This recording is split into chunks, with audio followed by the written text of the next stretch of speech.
Жаңа ата заң жобасына қатысты талқылаулар Атамекен ұлттық кәсіпкерлер палатасында өтті.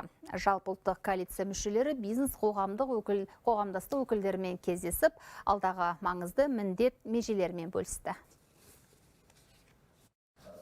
Бизнес өкілдерінің бүгінгі басқосуы басқаша. Мамандарды толғандырған алғашқы өзгеріс экономика мен кәсіпкерлікке тікелей қатысты. Маңызды құжаттағы жаңа нормаларға назар аударылды. Талқылауға республиканың барлық өңірлері атсалысты. Ойларын ортаға салып, толғандырған сауалдарына жауап алды.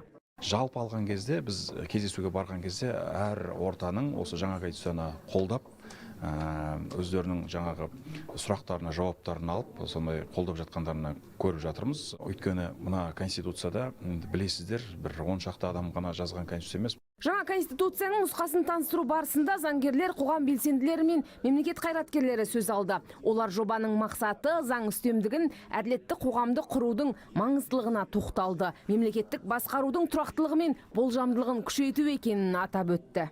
Инновационное развитие – это ключевой. Жаңа конституция жобасы мемлекет пен бизнес арасындағы сенімді күшейтіп, ұзақ мерзімді әріптестікке негіз болатын орта қалыптастыруға бағытталған. Жаңа құжат бизнесмендерге үлкен жауапкершілік жүктеп, адал еңбек, кәсіпке деген құрмет, елге жанашыр болу сияқты құндылықтардың маңызын арттыра түседі. Президент жүктеген маңызды міндеттерді біз азаматтарға кеңінен түсіндіріп келеміз.